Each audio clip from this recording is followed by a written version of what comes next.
Hi, the Arcade Buffet here. Little follow-up video to the one I previously posted about 4900 with a bunch of repaired traces on the neck board. Well, here's the one that I did last year. It was, I believe, cracked or some reason in shipping. I bought it from somewhere or somebody, and well, it didn't survive.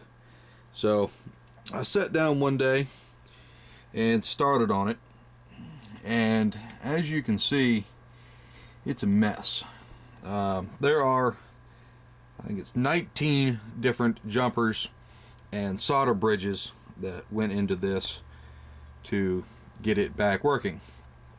So I will plug it on the tube here shortly, and you will see that it does work.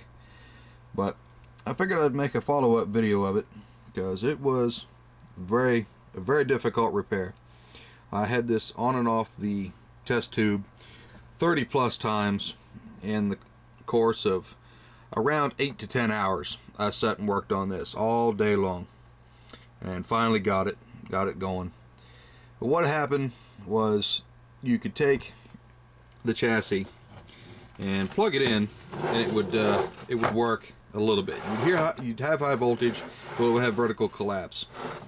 And what would happen is, I would take and flex this heatsink, and what it was doing was, as I would rock it back and forth while it was running, my picture would come back, and I'd hear a snap and a snap, once in a while.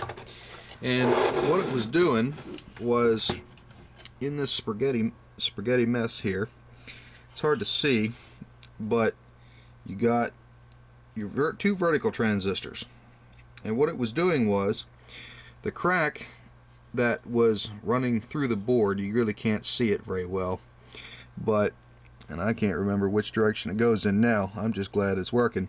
But it was cracked all around in here, and it was very difficult to find the broken traces. I had to flex the board one way, flex the board the other, use the meter with both hands while trying to flex the board, use a flashlight to look through the board to try to find the cracks. Had to scrape away the flux because it just gets in your way and it looks like a crack, but it's not. Lots of ohming, lots of continuity checks. But finally, I got it, and I will show you that it works here in just a minute. But as you can see, it doesn't look broken, but it is. Lots of work. Now, these jumpers on the top are naturally there. I had added everything to the bottom of the chassis, so everything on top is factory. But it had a cap kit done. I did not replace the filter cap on this because it, again, is my chassis.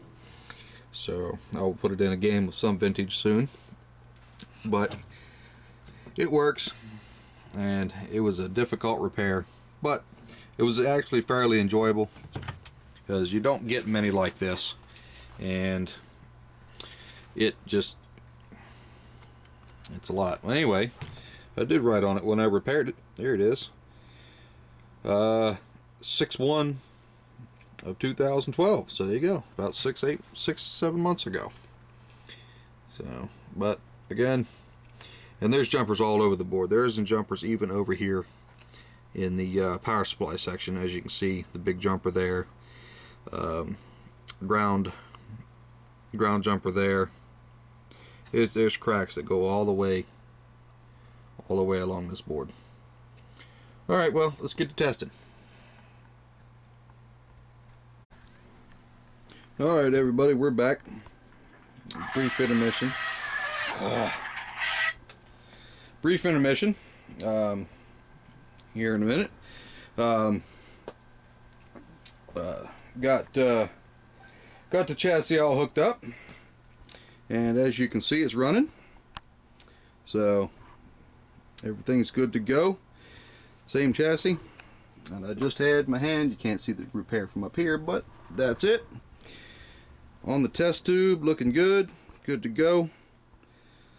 So I'm gonna let it run overnight just to make sure it still continues to work, but it's all adjusted right. It's good to go.